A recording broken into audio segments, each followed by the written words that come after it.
Hello friends, आइए मेरे channel good luck competition classes में आपका स्वागत है। देखिए, ये वर्ष 2026 की घटना चक्र का नवीनतम संस्करण है और इसका विषय है भारतीय राज्य व्यवस्था एवं शासन। इसमें विभिन्न राज्यों के पीसीएस और आईएएस परीक्षाओं में गत वर्षों में जो प्रश्न पत्र आए हैं उनका व्याख्या सहित हल दिया गया है। व्याख्याएँ अति महत्वपूर्ण हैं। मेरी सिविल सर्विसेज परीक्षाओं में व्याख्याओं ने महत्वपूर्ण योगदान दिया था और अपना अनुभव आपके साथ साझा करना चाहता हूं।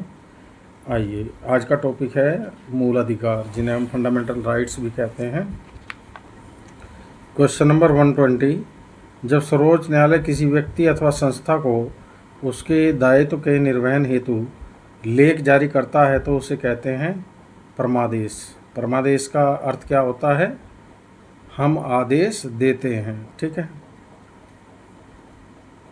ये रिट है जो सर्वोच्च न्यायालय और उच्च न्यायालय द्वारा निकाली जाती है मूल अधिकारों के सापेक्ष, मूल अधिकारों के लिए। ठीक है, अनुच्छेद 32 के तहत सुप्रीम कोर्ट और अनुच्छेद 226 के तहत हाई कोर्ट ये रिटें निकालता है। नेक्स्ट क्वेश्चन है 121। निम्नलिखित में से कौन सा युग्म सही सुमेलित नहीं है? देखिए, स्वतंत्रता का जो अधिकार है वो अनुच्छेद 19 से 22 तक है। धर्म की स्वतंत्रता का जो अधिकार है वो अनुच्छेद 25 से 28 तक है। ये गलत है ऑप्शन। ठीक है, तो यही पूछ रहा कौन सुमेलित नहीं है, तो बी आंसर हो गया। बाकी संस्कृति और शिक्षा संबंधी अधिकार अनुच्छेद 29 से 30 तक हैं। समता का अधिकार अनुच्छेद 14 से 18 तक है। ठीक है, यूपीआरओ एआरओ एग्ज़ाम 2025 में क्वेश्चन पूछा गया है। इसकी व्याख्या है, स्वतंत्रता का अधिकार अनुच्छेद 19 से अनुच्छेद 22 और 21A भी इसमें सम्मिलित किया गया है। धर्म की स्वतंत्रता का अधिकार अनुच्छेद 25 से अनुच्छेद 28 है और संस्कृति और शिक्षा संबंधी अधिकार अनुच्छेद 29 से अनुच्छेद 30 तक है। समता का अधिकार अनुच्छेद 14 से अनुच्छेद 18 तक है। शोषण के विरुद्ध अधिकार अनुच्छेद 23 से 24 तक है। ठीक है, नेक्स्ट क्वेश्चन पे चलते हैं। देखिए, ये ए बी लिस्ट का मिलान करवा रहा है। संस्कृति व शिक्षा का अधिकार अभी हमने ऊपर पढ़ा था, ये अनुच्छेद 29 से 30 तक है। ठीक है, और संवैधानिक उपचारों का अधिकार ये अनुच्छेद 32 के अंतर्गत है। और शोषण के विरुद्ध अधिकार ये अनुच्छेद 23 और 24 में है। ठीक है, और समानता का अधिकार अनुच्छेद 14 से 18 तक है। ठीक है, तो इस प्रकार आपका कोड जो बन गया है ये 4th, 3rd, 2nd, 1st D answer हो गया है आपका ये वाला। छत्तीसगढ़ पीसीएस 2022 में क्वेश्चन पूछा गया है। व्याख्या में भी यही दिया गया है। संस्कृति और शिक्षा संबंधी अधिकार अनुच्छेद 29 से 30 तक। संवैधानिक उपचारों का अधिकार अनुच्छेद 32। शोषण, देखिए संवैधानिक उपचारों का अधिकार अनुच्छेद 32 है और शोषण के विरुद्ध अधिकार अनुच्छेद 23 और 24। समानता का अधिकार अनुच्छेद 14 से लेके 18 तक है। ठीक है, क्वेश्चन नंबर 123। सूची फर्स्ट का सेकंड से सुमेलन करवा रहा है। एक तरफ अनुच्छेद दिए गए हैं, दूसरी तरफ उनके प्रावधान दिए गए हैं। ठीक है, अनुच्छेद 16(2) में क्या दिया गया है? देखिए, अनुच्छेद 16 में लोक नियोजन में अवसर की समानता ये दिया गया है। तो इसकी 16 की सब क्लॉज 2 में क्या दिया गया है? किसी भी व्यक्ति के साथ उसके वंश, धर्म और जाति के आधार पर सार्वजनिक नियुक्ति यानी सरकारी नौकरी के मामले में कोई भेदभाव नहीं किया जाएगा। सार्वजनिक नियुक्तियाँ नौकरियों के अलावा भी कुछ होती हैं, ठीक है, वो भी सार्वजनिक में ही आती हैं, तो उनमें भी किसी किस्म का भेदभाव नहीं किया जाएगा। इसका मतलब ये है। अनुच्छेद 29 की सब क्लॉज 2, ठीक है, इसमें दिया गया है, किसी भी नागरिक को धर्म, वंश, जाति या भाषा या इनमें से किसी भी आधार पर राज्य द्वारा संपोषित अथवा राज्य से सहायता प्राप्त करने वाली किसी भी शैक्षिक संस्था में प्रवेश से वंचित नहीं किया जाएगा। देखिए जो गवर्नमेंट के स्कूल होते हैं या गवर्नमेंट एडेड स्कूल होते हैं, ठीक है, तो उनमें इन्हें प्रवेश से वंचित नहीं किया जाएगा। किसी भी व्यक्ति को धर्म, वंश, जाति, भाषा इनमें से किसी भी आधार पर, ठीक है, उस शैक्षणिक संस्था में प्रवेश से वंचित नहीं किया जाएगा। नेक्स्ट है आपका सी, अनुच्छेद 30 की सब क्लॉज 1। इसमें दिया गया है सभी अल्पसंख्यकों को चाहे वे धर्म के आधार पर हों या भाषा के आधार पर अपनी पसंद की शैक्षिक संस्थाएं स्थापित करने और उन्हें संचालित करने का मौलिक अधिकार होगा।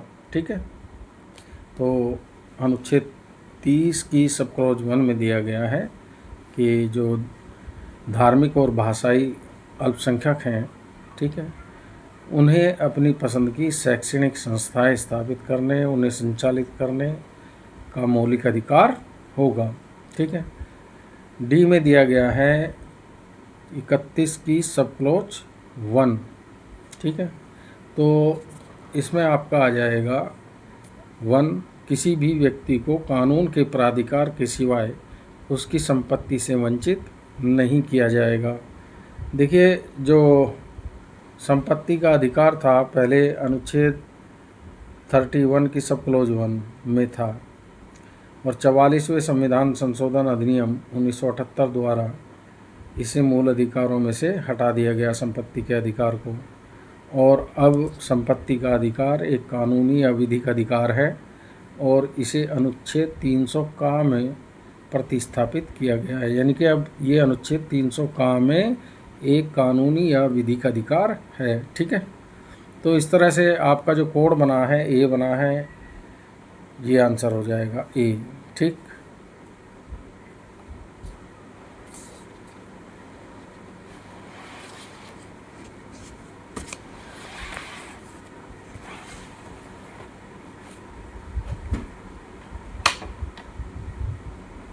क्वेश्चन नंबर 151, निम्नलिखित में से कौन सा मूल अधिकार भारतीय संविधान में नागरिकों को नहीं दिया गया है?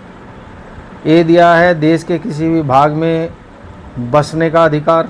ठीक है, तो आपका ये तो मूल अधिकार दिया है संविधान में। ठीक है, बी दिया है लिंग समानता का अधिकार, ये भी है समानता के अधिकार में। ठीक है, अनुच्छेद 14 क्या कहता है? कानून के समक्ष समानता। और अनुच्छेद 15 कहता है धर्म, मूलवंश, जाति, लिंग के आधार पर विभेद का प्रतिषेध। ठीक है, तो ये अनुच्छेद 15 में चला जाएगा, लिंग समानता का अधिकार। ठीक है, और सूचना का जो अधिकार है, राइट टू इन्फॉर्मेशन एक्ट, ये 2005 में बना था एक्ट, लेकिन ये विधिक अधिकार है। ठीक है, कानूनी अधिकार, मूल अधिकार नहीं है।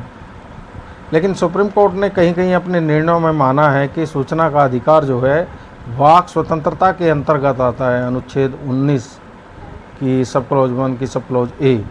ठीक है, लेकिन मूल संविधान में सूचना के अधिकार को मौलिक अधिकार नहीं माना गया है, सुप्रीम कोर्ट के डिसीजन में माना गया है। तो डी दिया है शोषण के विरुद्ध अधिकार। ठीक है, तो शोषण के विरुद्ध अधिकार तो मूल संविधान में है।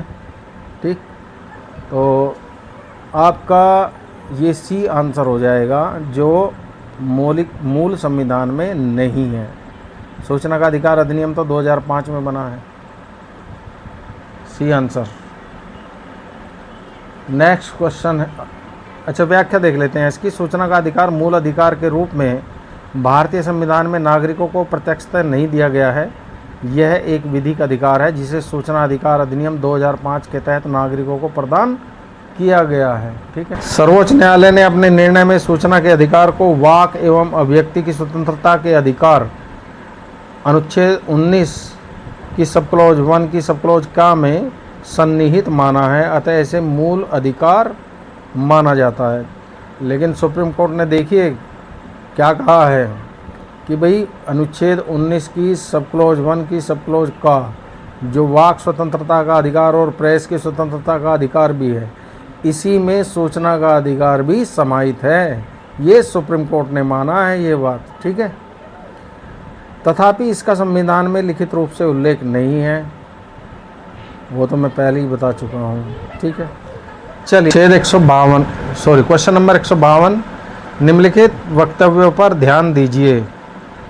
किसी को राष्ट्रगीत गाने के लिए बाध्य नहीं किया जा सकता क्योंकि नंबर 1, इससे वाक स्वतंत्र और अभिव्यक्ति स्वतंत्र के अधिकार का उल्लंघन होगा।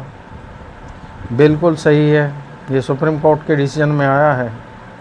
दूसरा है, इससे अंतःकरण की और धर्म को अबाध रूप से आचरण और प्रचार करने की स्वतंत्रता के अधिकार का उल्लंघन होगा, ठीक है, ऐसा भी सुप्रीम कोर्ट ने माना है। तीसरा दिया है, राष्ट्रगीत गाने के लिए किसी को बाध्य करने वाला कोई विधि को बंद नहीं है। गवर्नमेंट ने ऐसा कोई कानून नहीं बनाया है कि राष्ट्रगीत गाने के लिए किसी को बाध्य किया जा सकता है, ठीक है। तो तीनों ही ठीक हैं, ये 1 2 3, तो सी आंसर हो जाएगा, ठीक है। बिजोई इमैनुअल बनाम केरल राज्य AIR 1986 के बाद में सर्वोच्च न्यायालय ने अपने निर्णय दिया है कि किसी को भी राष्ट्रगीत गाने के लिए बाध्य नहीं किया जा सकता, ठीक है। ये जो सुप्रीम कोर्ट ने बात कही है, बिजोई इमैनुअल बनाम केरल राज्य वाद था ये सुप्रीम कोर्ट में AIR 1986, ठीक है। तो इसमें सुप्रीम कोर्ट ने कहा है कि राष्ट्रगीत गाने के लिए किसी को बाध्य नहीं किया जा सकता, ठीक है, यदि उसका धार्मिक विश्वास ऐसा करने की अनुमति नहीं देता है, ठीक है। तो राष्ट्रगीत गाने के लिए बाध्य करना वाक स्वतंत्रता का उल्लंघन होगा, ऐसा सुप्रीम कोर्ट ने कहा है अपने डिसीजन में। न्यायालय ने निर्णय दिया कि ऐसा कानून नहीं है जिसके अधीन उन्हें राष्ट्रगीत गाने के लिए बाध्य किया जा सके। क्वेश्चन नंबर 153, उन मौलिक अधिकारों का चयन करें जो भारतीय नागरिकों को प्राप्त है परंतु गैर नागरिकों को नहीं, ठीक है। तो देखिए, भाषण एवं अभिव्यक्ति की स्वतंत्रता ये भारतीय नागरिकों को प्राप्त है, गैर नागरिकों को नहीं, तो एक तो ये हो जाएगा। और कानून की समक्षमता ये दोनों को है। अल्पसंख्यकों के अधिकार केवल भारतीयों को है। जीवन और स्वतंत्रता का संरक्षण ये दोनों को है, ठीक है। तो गैर नागरिकों कौन कौन से नहीं है? भाषण एवं अभिव्यक्ति की स्वतंत्रता और अल्पसंख्यकों के अधिकार, फर्स्ट और थर्ड, ये ए में हो गया आपका आंसर, ठीक है।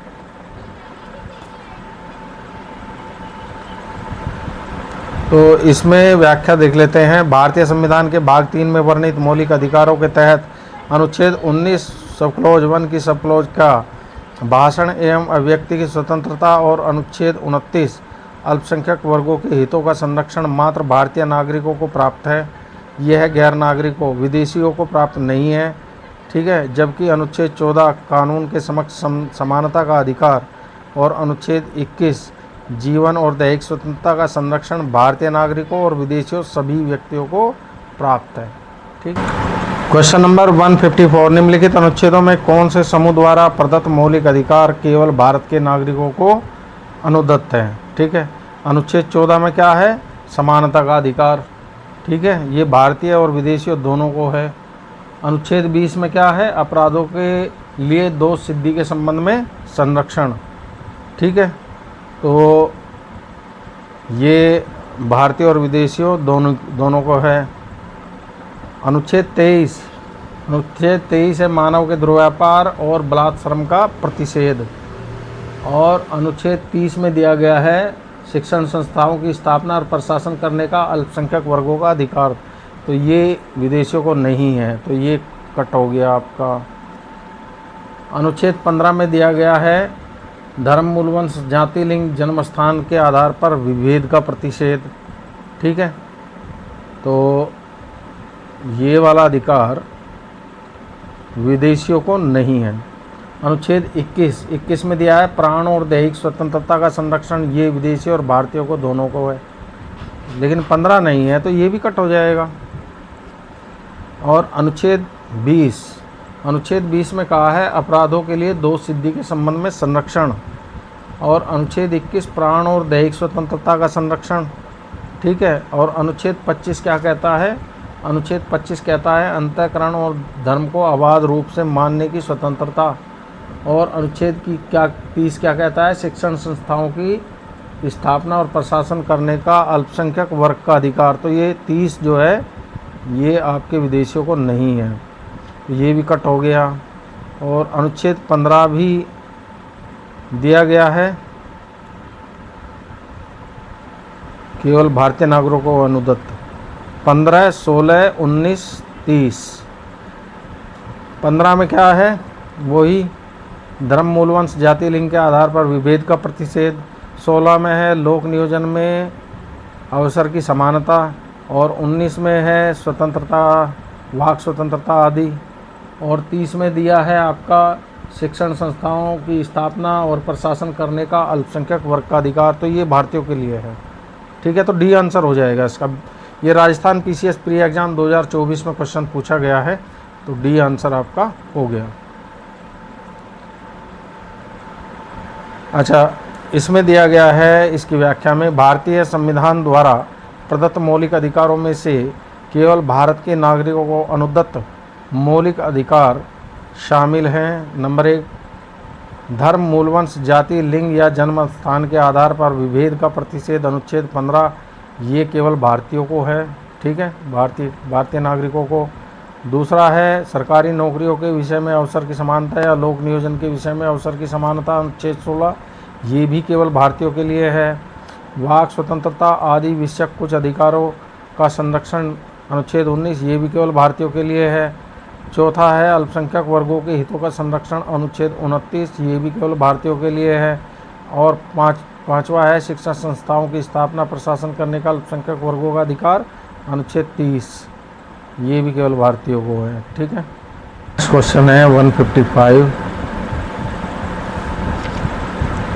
निम्नलिखित में से कौन सा मूल अधिकार विदेशी नागरिकों को प्राप्त नहीं है? विधि के समक्ष समता ये है, अभिव्यक्ति की स्वतंत्रता ये नहीं है, ठीक है। तो बी आंसर हो जाएगा इसका। व्याख्या दी गई है इसकी, भारत में कुछ मूल अधिकार नागरिकों और विदेशियों दोनों को समान रूप से उपलब्ध हैं, जो इस प्रकार है। विधि के समक्ष समता अनुच्छेद 14 ये भारतीयों के लिए है और विदेशियों के लिए भी है। अपराधों के लिए दोष सिद्धि के संबंध में संरक्षण ये अनुच्छेद 20 ये जो हैं ये भारतीय और विदेशियों दोनों के लिए है।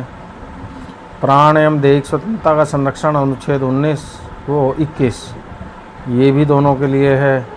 शिक्षा का अधिकार अनुच्छेद 21 का ये केवल भारतीयों के लिए है। पांचवा दिया है कुछ दशाओं में गिरफ्तारी और निरोध से संरक्षण अनुच्छेद 22 ये दोनों के लिए है, ठीक है। शोषण के विरुद्ध अधिकार अनुच्छेद 23-24 ये दोनों के लिए है। धर्म की स्वतंत्रता का अधिकार 25, 26, 27, 28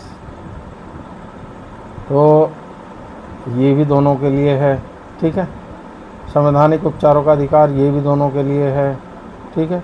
अतः स्पष्ट है कि अभिव्यक्ति की स्वतंत्रता का अधिकार अनुच्छेद 19 के तहत प्रदत्त भारत में विदेशी नागरिकों को प्राप्त नहीं है, अपितु केवल भारतीय नागरिकों को प्राप्त है, ठीक है। तो अनुच्छेद 14 अनुच्छेद 19 को छोड़कर इनमें से, ठीक है, अभिव्यक्ति की स्वतंत्रता बाकी सब अधिकार नागरिकों, भारतीय नागरिकों और विदेशियों दोनों को प्राप्त है। अच्छा, क्वेश्चन नंबर 156, भारतीय संविधान के अंतर्गत निम्नलिखित अधिकारों में से कौन सा एक अधिकार सभी व्यक्तियों को प्राप्त है? विधि के समान संरक्षण का अधिकार यही है, भारतीय और विदेशियों दोनों के लिए है। भारतीय नागरिक और गैर नागरिक जो भी हैं दोनों के लिए है, पीछे पड़ चुके हैं। तो ये आंसर हो था इसका। इसकी व्याख्या है भारतीय संविधान के अंतर्गत अनुच्छेद 14 के तहत प्रदत्त विधि के समक्ष समानता और विधियों के समान संरक्षण का अधिकार भारत के नागरिकों सहित सभी व्यक्तियों को प्राप्त है, जबकि प्रश्नगत अन्य तीनों अधिकार केवल भारतीय नागरिकों को प्राप्त है। ठीक है। अनुच्छेद 15, 16, 19, 29 तथा 30 के तहत प्रदत्त मूल अधिकार तथा इनके प्रवर्तन के संबंध में अनुच्छेद 32 के तहत प्रदत्त संवैधानिक उपचारों का अधिकार केवल भारतीय नागरिकों को प्राप्त है। क्वेश्चन नंबर 157, निम्नांकित अधिकारों में से कौन से अधिकार भारत में सभी व्यक्तियों को उपलब्ध नहीं है? ठीक है। विधि के समक्ष समानता, ये तो सबको है। भेदभाव के विरुद्ध अधिकार, ये सबको नहीं है। देश भर में स्वतंत्र भ्रमण की स्वतंत्रता, ये केवल भारतीयों को है, विदेशियों को नहीं है। ठीक है। चुनाव लड़ने का अधिकार, ये भी भारतीयों को है। ये पूछ रहा है कि सभी व्यक्तियों को है, तो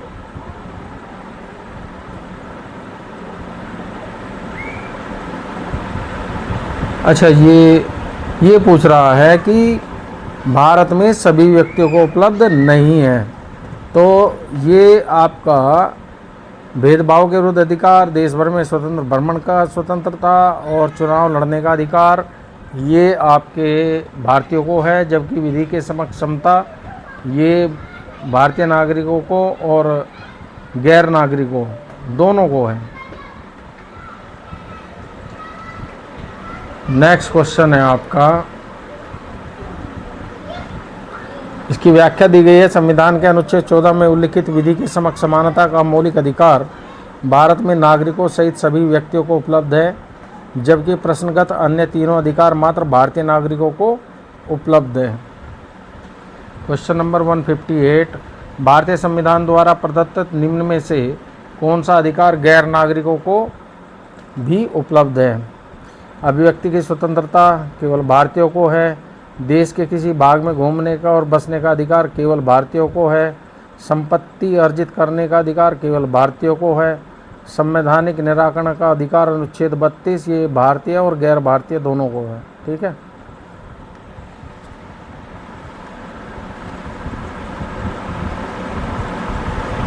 इसकी व्याख्या है, भारतीय संविधान द्वारा प्रदत्त संवैधानिक निराकरण या संवैधानिक उपचारों का अधिकार अनुच्छेद 32 गैर नागरिकों को प्राप्त मूल अधिकारों के प्रवर्तन के संदर्भ में उन्हें उपलब्ध है। अनुच्छेद 32 संवैधानिक उपचारों का अधिकार भारतीयों और विदेशियों, जैसे नागरिक या गैर नागरिक कुछ भी कह लीजिए, ठीक है, तो सबको है ये अधिकार। ठीक।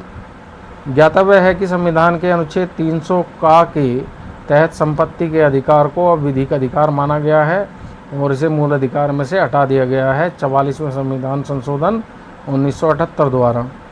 यद्यपि गैर नागरिकों को भी प्राप्त है, तथापि इसमें संपत्ति अर्जित करने का अधिकार, राइट टू एक्वायर प्रॉपर्टी, जो कि मूल संविधान में अनुच्छेद 19(1)(4) के तहत नागरिकों को प्राप्त था, शामिल नहीं है। वस्तुतः संपत्ति अर्जित करने का अधिकार अब संविधान प्रदत्त अधिकार नहीं है। ठीक है। नेक्स्ट क्वेश्चन है 159, भारत में रहने वाला ब्रिटिश नागरिक दावा नहीं कर सकता व्यापार और व्यवसाय की स्वतंत्रता के अधिकार का। ठीक है। ये विदेशियों का अधिकार नहीं है। विधि के समक्ष समता का अधिकार ये सबको है। जीवन और व्यक्तिगत स्वतंत्रता की सुरक्षा का अधिकार ये भी भारतीय और गैर भारतीय को दोनों को है। धर्म की स्वतंत्रता का अधिकार ये भी भारतीय और गैर भारतीय दोनों को है। तो ये आंसर हो जाएगा व्यापार और व्यवसाय की स्वतंत्रता के अधिकार का ए। आईएएस परीक्षा में पूछा गया है प्रश्न। इसकी व्याख्या है, भारत में रहने वाला ब्रिटिश नागरिक व्यापार और व्यवसाय की स्वतंत्रता के अधिकार अनुच्छेद 19 की सब क्लॉज 1 की सब क्लॉज 6 का दावा नहीं कर सकता, क्योंकि यह केवल भारत के नागरिकों को प्राप्त है। ज्ञातव्य है कि अनुच्छेद 19 वाक स्वतंत्रता आदि विषयक कुछ अधिकारों का संरक्षण का अधिकार केवल भारतीय नागरिकों को प्राप्त है। ठीक है। तो ये वाक स्वतंत्रता केवल भारतीय नागरिकों को प्राप्त है, विदेशियों को नहीं है। ठीक है। प्रश्नगत अन्य तीनों अधिकार सभी व्यक्तियों नागरिकों और गैर नागरिकों। भाई नागरिक वो होते हैं जो भारतीय नागरिकता ग्रहण किए हुए हैं, और गैर नागरिक वो हैं जो विदेशों से आ जाते हैं और जिनके पास भारत की नागरिकता नहीं होती, उन्हें गैर नागरिक कहा जाता है। ठीक है, बात समझ में आ गई होगी आपके संभवतः। क्वेश्चन नंबर 160, एक ब्रिटिश नागरिक को जो कि भारत में रह रहा है किस अधिकार की मांग नहीं कर सकता? धार्मिक स्वतंत्रता का अधिकार है उसको, जीवन और व्यक्तिगत स्वतंत्रता का संरक्षण ये भी है उसको। ठीक है, व्यापार और व्यवसाय की स्वतंत्रता ये विदेशियों को नहीं है, ये केवल भारतीयों को है। कानून के समक्ष समानता ये भारतीय और विदेशियों दोनों के लिए है ये अधिकार। ठीक है, तो इसका सी आंसर हो जाएगा, व्यापार और व्यवसाय की स्वतंत्रता। उत्तराखंड और बिहार पीसीएस एग्ज़ाम 2024 में क्वेश्चन पूछा गया है। नेक्स्ट क्वेश्चन है 161, भारत के किसी धार्मिक संप्रदाय ओब्लिक समुदाय को यह है यदि राष्ट्रीय स्तर पर अल्पसंख्यक वर्ग का दर्जा दिया जाता है तो वह किस ओब्लिक किन विशेष लाभ ओब्लिक लाभों का हकदार हो जाता है? नंबर 1, यह संप्रदाय ओब्लिक समुदाय विशेष शैक्षणिक संस्थानों की स्थापना और संचालन कर सकता है। ठीक है, तो अनुच्छेद 30 में अल्पसंख्यकों को अपनी रुचि के शिक्षा संस्थाओं की स्थापना और प्रशासन करने का अधिकार है। ठीक है जी, तो ये बात सही है। दूसरा दिया इसने, भारत के राष्ट्रपति स्वयं इस संप्रदाय ओब्लिक समुदाय के एक प्रतिनिधि को लोकसभा में मनोनीत कर देते हैं। नहीं, ऐसा नहीं है, तो ये गलत हो गया आपका। एंग्लो इंडियन समुदाय के सदस्यों को था एक व्यक्ति राष्ट्रपति मनोनीत करते थे, लेकिन वो व्यवस्था ख़त्म कर दी गई है अब। ठीक है, 104वें संशोधन अधिनियम द्वारा। तीसरा दिया है इसने, यह संप्रदाय ओब्लिक समुदाय प्रधानमंत्री के 15 पॉइंट कार्यक्रम के लाभ प्राप्त कर सकता है। हाँ, ये प्रधानमंत्री का जो 15 सूत्री कार्यक्रम है उसका लाभ ले सकता है। तो 1 और 3 तो ठीक है, हैं? तो यही पूछ रहा है कौन से कथन सही है, 1 और 3 सी आंसर हो जाएगा इसका। ये क्वेश्चन आईएएस परीक्षा 2011 में पूछा गया है और इसकी व्याख्या देख लेते हैं। भारतीय संविधान में मूल अधिकारों के तहत अनुच्छेद 30 के अंतर्गत अल्पसंख्यक वर्गों को अपनी रुचि की शिक्षा संस्थाओं की स्थापना और प्रशासन का अधिकार दिया गया है। वर्ष 2026 से केंद्र सरकार द्वारा वर्ष 2006 से केंद्र सरकार द्वारा अल्पसंख्यक वर्गों के कल्याण के लिए प्रधानमंत्री का 15 सूत्री कार्यक्रम प्रारंभ किया गया। भारत में किसी धार्मिक संप्रदाय ओब्लिक समुदाय को राष्ट्रीय स्तर पर अल्पसंख्यक वर्ग का दर्जा प्राप्त होने पर उपयुक्त 2 लाभ प्राप्त हो जाते हैं, परंतु लोकसभा में राष्ट्रपति द्वारा अनुच्छेद 331 के तहत मनोनयन केवल एंग्लो इंडियन समुदाय से 2 सदस्यों का किया जा सकता था, पर यह प्रावधान 104वें संविधान संशोधन अधिनियम 2019 से निष्प्रभावी हो गया। ठीक है। 2, बंधुआ मजदूर उन्मूलन अधिनियम संसद ने पारित किया था, तो ये 1976 में किया था, 1976 में, तो बी आंसर हो जाएगा आपका। व्याख्या देख लेते हैं इसकी। बंधुआ मजदूरी प्रथा उन्मूलन बंधित श्रम पद्धति उत्सादन अध्यादेश 24 अक्टूबर 1975 को जारी किया गया था। इसका स्थान बाद में बंधुआ मजदूरी प्रथा उन्मूलन या बंधित श्रम पद्धति उत्सादन अधिनियम 1976 ने ले लिया, जिसे 25 अक्टूबर 1975 से प्रभावी किया गया, जिसका उद्देश्य अनुच्छेद 23 के परिप्रेक्ष्य में जनता के दुर्बल वर्गों के आर्थिक और शारीरिक शोषण का निवारण करने के लिए उद्देश्य से बंधुआ मजदूरी प्रथा का उन्मूलन और उससे संबंधित या आनुषंगिक विषयों का उपबंध करना है। मुक्त बंधुआ मजदूरों के आर्थिक और सामाजिक पुनर्वास हेतु इस आधार पर केंद्र प्रायोजित पुनर्वास योजनाएं 1978 से चलाई गई हैं। ठीक है।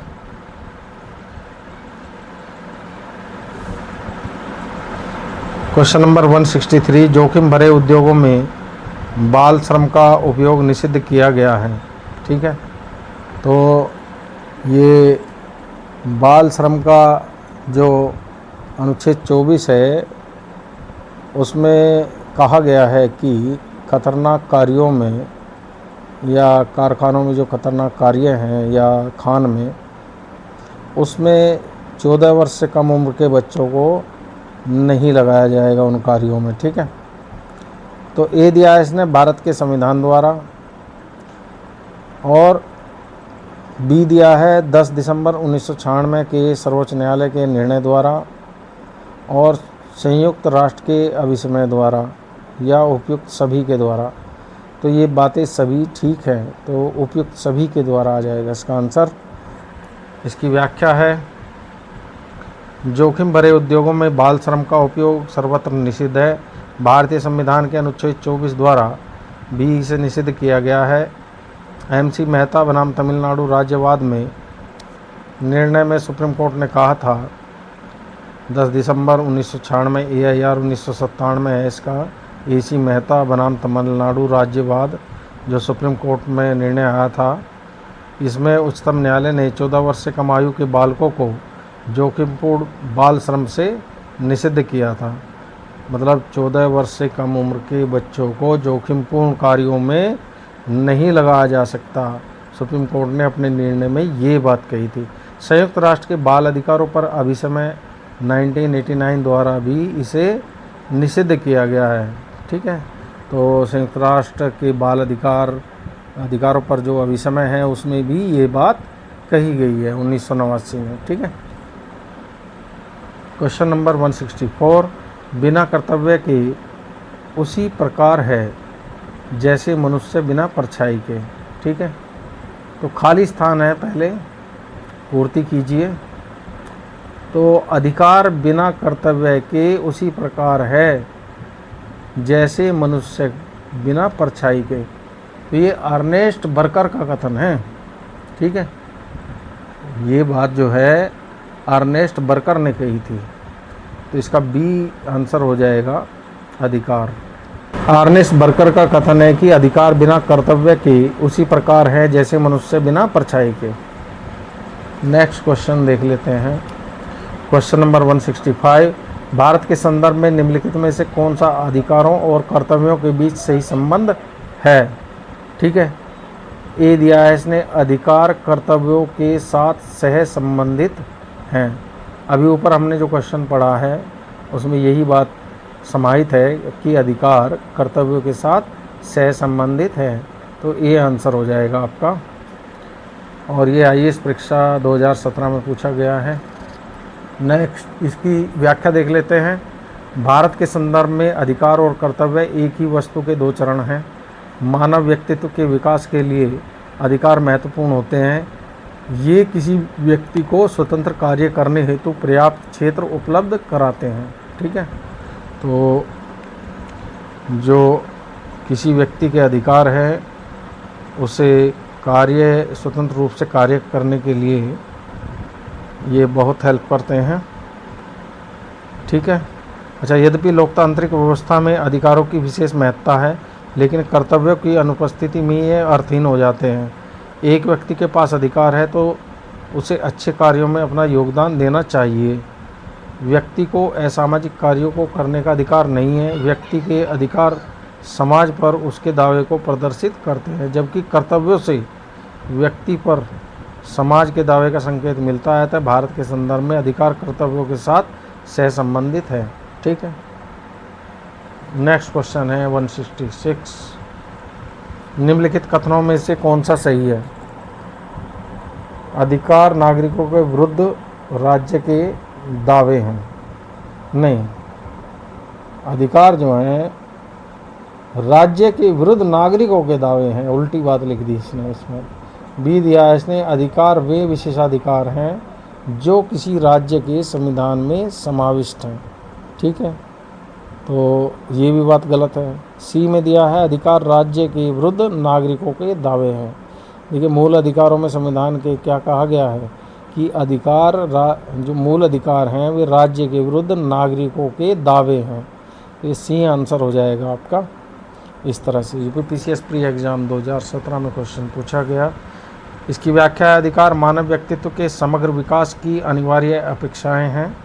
इनके अभाव में मानव का बौद्धिक और नैतिक, आध्यात्मिक तथा लौकिक उत्थान बाधित हो जाएगा। ठीक है, अधिकारों के बारे में जो बात कही गई है। अच्छा, एवं मानव जीवन पशुवत हो जाएगा। अधिकार राज्य शक्ति पर सीमाएं हैं। अधिकार जो है ये राज्य की शक्ति पर सीमा निर्धारित करता है। यह राज्य कार्यवाही या स्टेट एक्शन के विरुद्ध प्रत्याभूति या गारंटी है। ठीक है, साथ ही अधिकार अनेक संदर्भों में राज्य पर सकारात्मक दायित्व भी आरोपित करते हैं। अतः अधिकार राज्य के विरुद्ध नागरिकों के दावे हैं। ये मौलिक अधिकारों में सारी बातें कही गई हैं जो हमने व्याख्या में पढ़ी हैं। ठीक है, नेक्स्ट क्वेश्चन है आपका, सेवा के अधिकार की अवधारणा प्रारंभ हुई। तो ये ग्रेट ब्रिटेन से हुई है सेवा के अधिकार की अवधारणा। सी आंसर हो जाएगा इसका।